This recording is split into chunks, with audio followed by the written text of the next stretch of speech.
Assalamualaikum warahmatullahi wabarakatuh. Perkenalkan nama saya Nindya Prastika dengan NPM 22401038.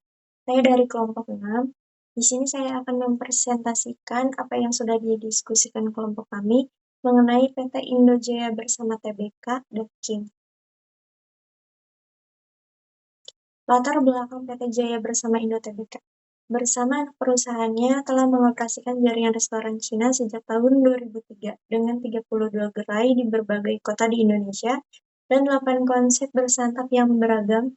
Perusahaan berkomitmen untuk melestarikan seni kuliner Cina melalui konsep dapur terbuka, menawarkan pengalaman bersantap yang unik dengan kualitas makanan dan layanan pelanggan yang sangat baik. Sebagai grup restoran Cina terbesar di Indonesia, misi kami adalah memperluas jaringan restoran di kota-kota besar, baik di perkotaan maupun di pinggiran, serta di mancanegara. Kelompok Raja Bebek Restoran Daking pertama kali dibuka di Jakarta Selatan pada tahun 2003. Kami berencana untuk terus berkembang sesuai dengan strategi ekspansi kami dengan fokus pada layanan terbaik dan kepuasan pelanggan. Burungnya pada Juli tahun 2017, Daking di grup mengakuisisi Foodnew untuk menjangkau segmen pasar milenial. Dengan konsep yang lebih trendy dan menghibur, restoran ini memberikan sentuhan kreatif pada masakan Tiongkok tradisional, menciptakan suasana santai dan hangat sambil menyajikan hidangan autentik dan kontemporer.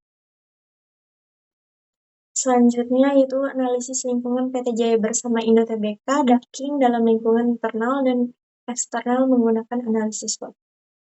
Faktor internal, kekuatan, yaitu tenaga kerja yang terlatih dan berpengalaman, reputasi merek yang kuat di pasar, inovasi produk yang berkelanjutan, hubungan baik dengan pemasok dan mitra bisnis.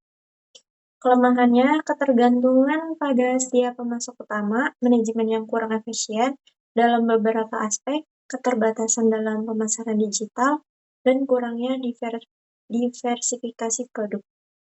Faktor eksternal, peluang, pertumbuhan pasar e-commerce yang pesat, perubahan preferensi konsumen menuju produk yang lebih ramah lingkungan, potensi ekspansi ke pasar internasional, dan dukungan pemerintah terhadap industri lokal.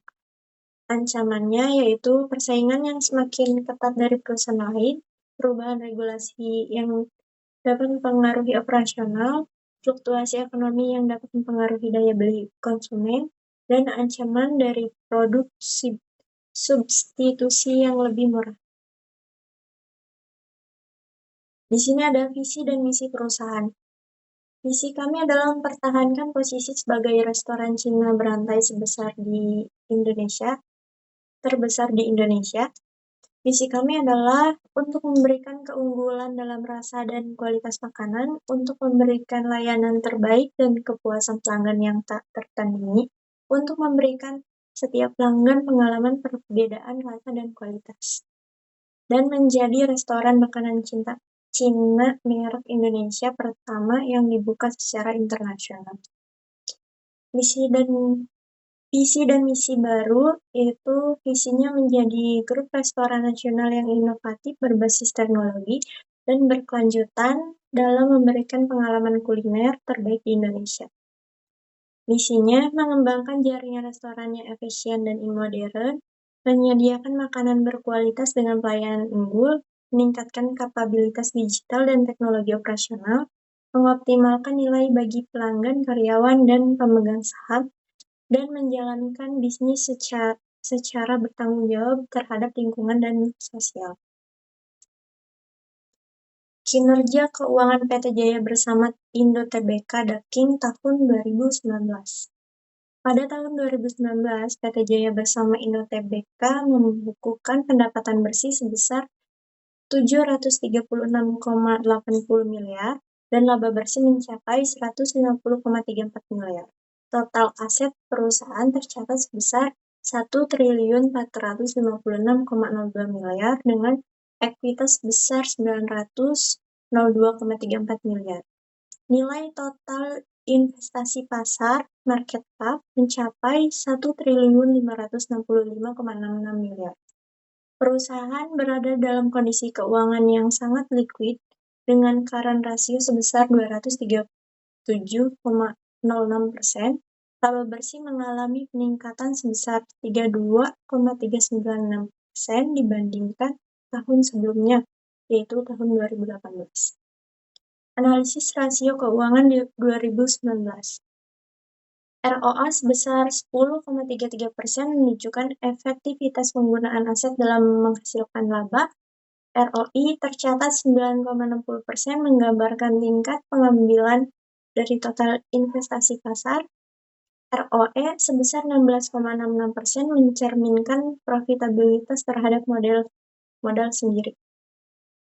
Penetrasi pasar dan ekspansi usaha. Hingga akhir tahun 2019, perusahaan mengoperasikan 32 restoran dan 6 restoran waralaba yang terbesar di kota-kota besar seperti Jakarta, Surabaya, Bandung, Medan, Batam, dan Yogyakarta.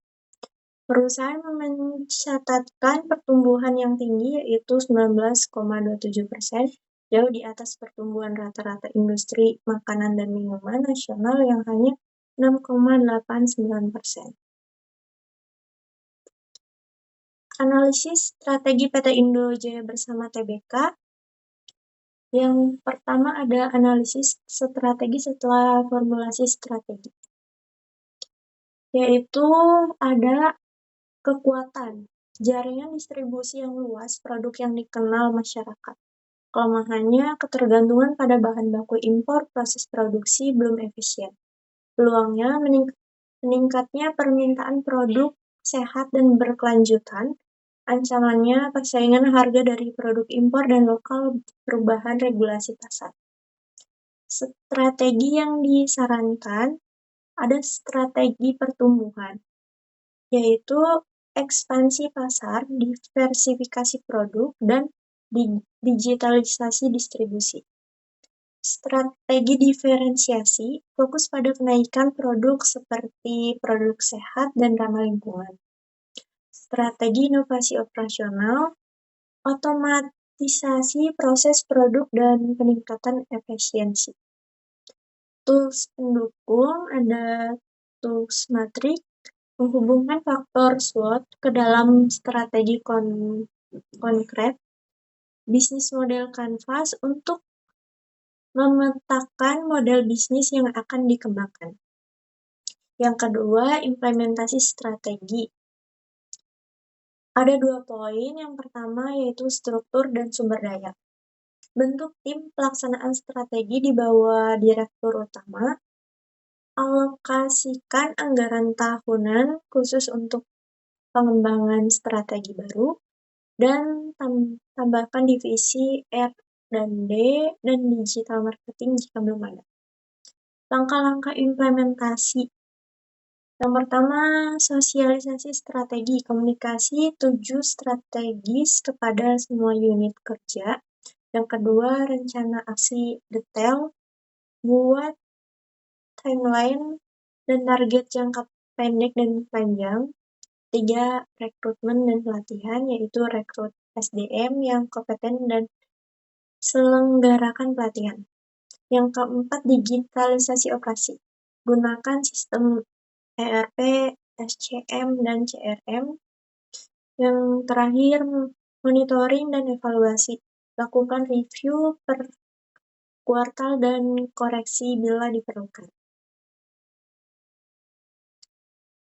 Di sini ada Key Performance Indicator atau KPI. KPI digunakan untuk mengukur seberapa jauh strategi mendekati visi dan misi perusahaan. KPI ini dibagi berdasarkan perspektif balance scorecard. Di sini ada perspektif keuangan. KPI utama, pertumbuhan pendapatan tahunan, target minimal 10-12% per tahun.